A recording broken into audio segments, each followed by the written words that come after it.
اللهم صل على سيدنا ومولانا محمد أفضل صلواتك بعدد معلوماتك وبارك وسلم وصل عليه. بسم اللہ الرحمن الرحیم. عزیز طلباء کرام، امید ہے انشاءاللہ العزیز آپ سب خیر و عافیت کے ساتھ ہوں گے. جامع السنن الترمذی جلد ثانی کے ابواب تفسیر القرآن عن رسول اللہ صلی اللہ علیہ وسلم کے باب ما جاء ومن سورۃ آل عمران کے 5ویں حصے کے ساتھ اللہ جل شانہ کے فضل و کرم سے ایک مرتبہ پھر آپ حضرات کے خدمت میں حاضر ہونے کا موقع ملا. بحمد اللہ تعالی. عزیز طلباء کرام، آج ہمارا سبق نمبر 341 ہے، تو بڑھتے ہیں اپنے سبق کی طرف.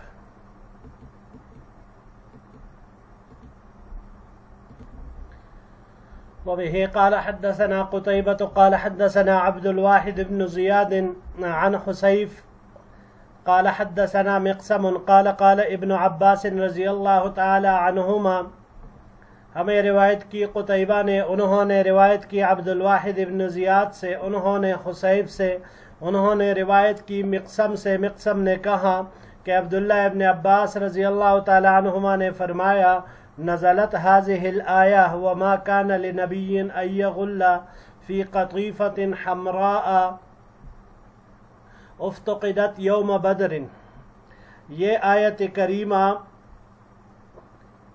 جنگ بدر کے موقع پر مال غنیمت سے ایک سرخ جالردار چادر گم ہوئی تو اس کے بارے میں یہ نازل ہوئی. فقال بعض الناس لعل رسول اللہ صلی اللہ علیہ وسلم اخذها. تو اس موقع پر کچھ لوگوں نے کہا کہ شاید حضور نبی کریم صلی اللہ علیہ وسلم نے لی ہوگی. فانزل اللہ تبارک و تعالی: وما كان لنبی ان یغل الى آخر الآیہ. هذا حدیث حسن غریب. یہ حدیث حسن غریب ہے. وقد روى عبد السلام ابن حرب عن حسیف نحو هذا. اور روایت کیا ہے عبد السلام ابن حرب نے حسیب سے اسی طرح. وروى بعضهم هذا الحديث عن حسیف عن مقسم ولم يذكر فيه عن ابن عباس. اور بعض حضرات نے اس کو روایت کیا ہے حسیب سے، انہوں نے مقسم سے، اور انہوں نے اس میں عبداللہ ابن عباس رضی اللہ تعالیٰ عنہما کا تذکرہ نہیں کیا. جی عزیز طلباء کرام، یہ آیت کریمہ اس وقت نازل ہوئی جب حضور نبی کریم صلی اللہ علیہ وسلم نے مال غنیمت جو جنگ بدر کے موقع پر مسلمانوں کو حاصل ہوئی تھی، اس میں سے ایک سرخ جالردار چادر گم ہو گئی. تو اس پر کچھ لوگوں نے یہ کہا کہ شاید نبی کریم صلی اللہ علیہ وسلم نے لی ہوگی. تو اس پر اللہ جل شانہ نے یہ سورہ آل عمران کی آیت نمبر 161 وما كان لنبی ان یغل، یعنی نبی کی یہ شان نہیں ہے کہ وہ مال غنیمت میں خیانت کرے. یہ آیت اللہ جل شانہ نے نازل فرمائی. نبی معصوم ہوتا ہے اور مال غنیمت میں خیانت کرنا، خیانت یہ گناہ کبیرہ ہے، تو اس کا صدور نبی سے ممکن ہی نہیں ہے.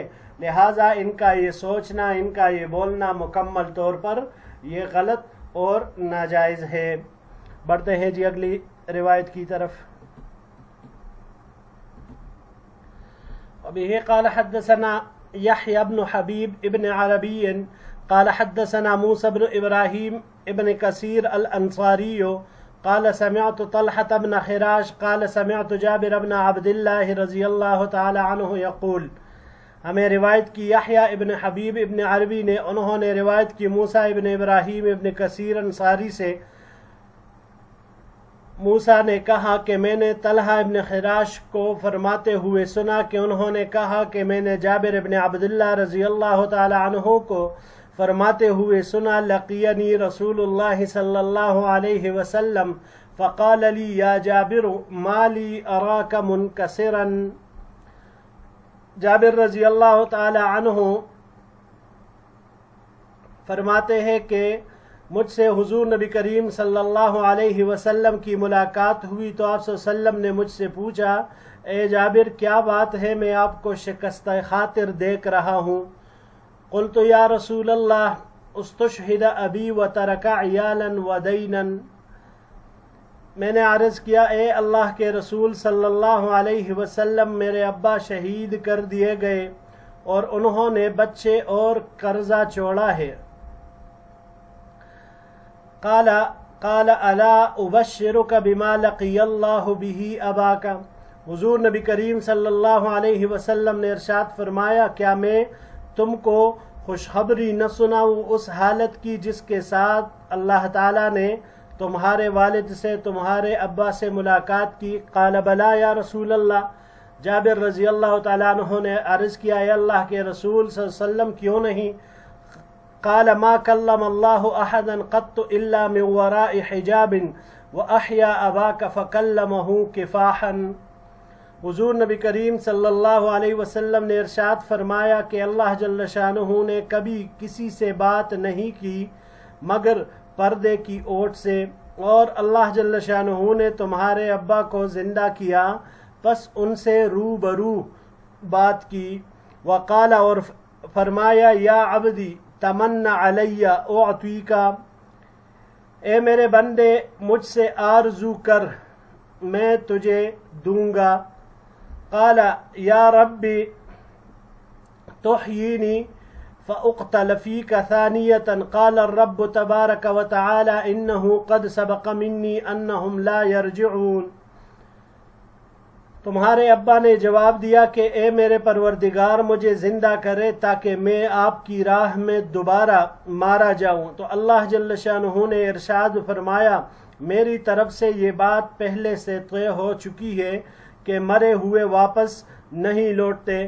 قال، جابر رضی اللہ تعالیٰ عنہ فرماتے ہیں وانزلت هذه الآیہ، اور یہ آیت کریمہ نازل ہوئی ولا تحسبن الذین قتلوا فی سبیل اللہ امواتا، هذا حدیث حسن غریب، یہ حدیث حسن غریب ہے من هذا الوجہ، اس طریق سے، ولا نعرف الا من حدیث موسیٰ بن ابراہیم، اور ہم اس روایت کو نہیں جانتے مگر موسیٰ ابن ابراہیم کے طریق سے، ورواہ علی بن عبد اللہ المدینی وغیر واحد من کبار اہل الحدیث، اور روایت کیا ہے اس کو علی بن عبد اللہ المدینی نے اور کئی دیگر حضرات نے محدثین میں سے، کبار محدثین میں سے، ہاکذا عن موسیٰ ابن ابراہیم، اسی طرح موسیٰ ابن ابراہیم سے، وقد روا عبداللہ ابن محمد ابن عقیل عن جابر شیئا من ھذا، جبکہ عبداللہ ابن محمد ابن عقیل نے جابر رضی اللہ تعالی عنہ سے اس روایت کا کچھ حصہ نقل کیا ہے۔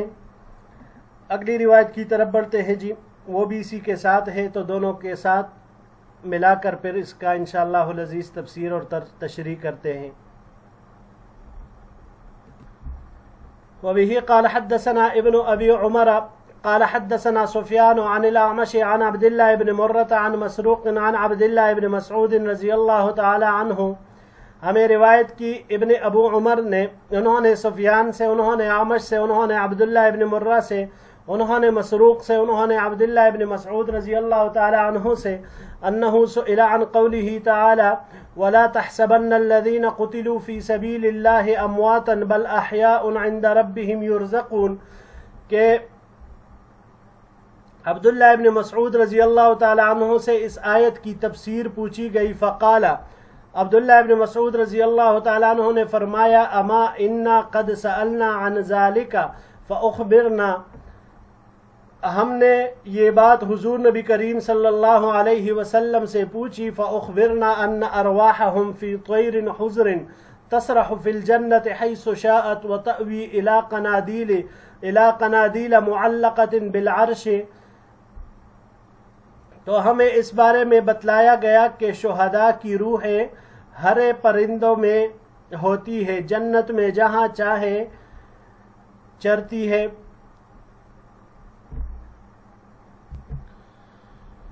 اور جنت عرش سے لٹکے ہوئے فانوسوں میں بسیرا کرتی ہے۔ فاطلع الیہم ربک اطلاعۃ فقال، تو اللہ جل شانہ نے ان کی طرف ایک خاص طرح سے جھانکا اور پوچھا هل تستزیدون شیئا فازیدکم، کیا تم کچھ اور چاہتے ہو جو تمہیں میں عطا کر دوں؟ قالوا ربنا وما نستزید ونحن فی الجنت نسرح حیث شئنا، تو شہداء نے جواب دیا کہ ہمارے پروردگار ہمیں اور کیا چاہیے، ہم جنت میں جہاں چاہے چرتے ہیں۔ ثم اطلع علیہم الثانیہ فقال هل تستزیدون شیئا فازیدکم، پھر دوسری مرتبہ اللہ جل شانہ نے جھانکا اور پوچھا کیا تم کوئی چیز ہے چاہتے ہو مزید جو میں تمہیں دے دوں؟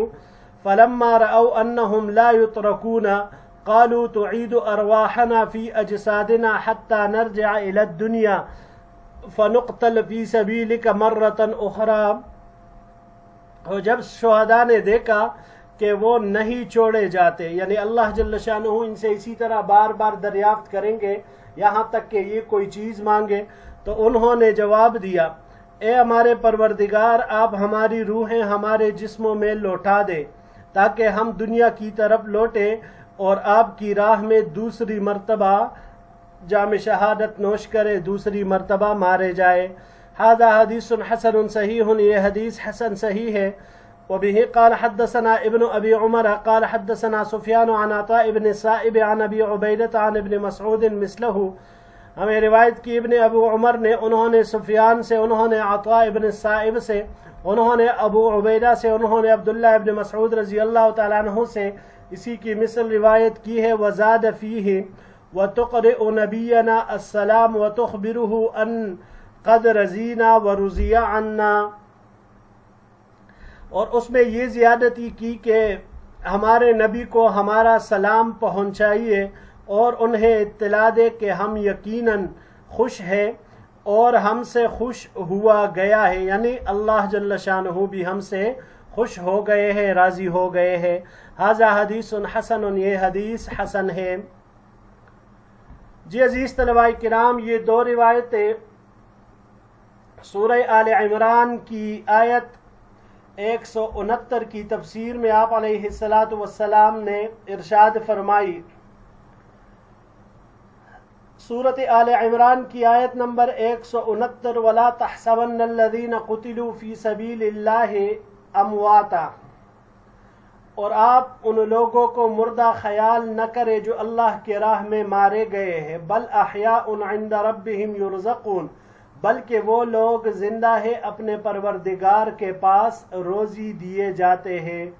فرحین بما آتاہم اللہ من فضلہ ویستبشرون بالذین لم یلحقوا بهم من خلفہم الا خوف علیہم ولا هم یحزنون، اور وہ خوش ہے اس چیز سے جو ان کو اللہ جل شانہ نے اپنے فضل سے عنایت فرمائی ہے، اور جو لوگ ابھی ان کے پاس نہیں پہنچے بلکہ ان سے پیچھے رہ گئے ہیں تو ان کی حالت پر بھی وہ خوش ہے کہ ان کو نہ کسی طرح کا خوف ہے اور نہ وہ غمگین ہوتے ہیں۔ تو یہ اللہ کا ایک خاص فضل ہے جو ان کو، ان شہداء کو دیا گیا۔ تو اس آیت میں عزیز طلباء کرام شہداء کا مقام اور مرتبہ بیان کیا گیا ہے۔ پھر اس کی مزید تفصیل ان دو روایتوں میں آپ علیہ السلام نے ارشاد فرمائی۔ پہلی روایت میں جابر رضی اللہ تعالی عنہ کے والد حضرت عبداللہ رضی اللہ تعالی عنہ جنگ احد میں شہید ہو گئے تھے، اور اس وقت حضرت جابر رضی اللہ تعالی عنہ قریب البلوغ تھے، تو اس وجہ سے آپ صلی اللہ علیہ وسلم نے جب ان کو دیکھا تو شکست خاطر نظر آ رہے تھے، تو آپ علیہ السلام نے ان سے ان کی حالت پوچھی، تو انہوں نے فرمایا کہ اے اللہ کے رسول میرے والد شہید کر دیے گئے، یعنی باپ کا سایہ سر سے اٹھ گیا۔ پیچھے سے انہوں نے اپنا خاندان کنبہ بھی چھوڑا ہے اور قرض بھی چھوڑا ہے، تو ذمہ داری میرے اوپر بہت زیادہ وہ آ گئی ہے۔ تو حضور نبی کریم صلی اللہ علیہ وسلم نے ان کی تسلی کے لیے یہ خوشخبری ان کو سنا دی کہ تجھے پتہ ہے کہ اللہ جل شانہ سے اس کی ملاقات کس طرح ہوئی ہے، یہ خوشخبری میں تجھے سنا دوں؟ انہوں نے کہا جی ہاں۔ کہا اللہ جل شانہ نے آج تک جس سے بھی کلام کیا ہے من وراء حجاب کیا ہے، پردے کے اوٹ سے کیا ہے، لیکن اللہ جل شانہ نے تمہارے ابا کو زندہ کر کر اس سے روبرو کلام کیا ہے۔ پھر اللہ جل شانہ نے ان کو فرمایا اے میرے بندے تو تمنا کر میں تجھے دوں گا۔ تو انہوں نے پھر یہی تمنا کی کہ اے میرے رب مجھے پھر سے زندہ کر کے میں تیرے راستے میں لڑتے لڑتے پھر مارا جاؤں دوسری دفعہ بھی۔ تو یہاں پر آپ علیہ السلام نے فضیلت ذکر فرمائی۔ دوسری روایت میں جو عبداللہ ابن مسعود رضی اللہ تعالیٰ عنہ سے مروی ہے کہ ان سے وَلَا تَحْسَبَنَّ الَّذِينَ قُتِلُوا اسی آیت کی تفسیر کے بارے میں پوچھا گیا تو انہوں نے کہا کہ ہم نے آپ صلی اللہ علیہ وسلم سے اس کی تفسیر کے بارے میں پوچھا۔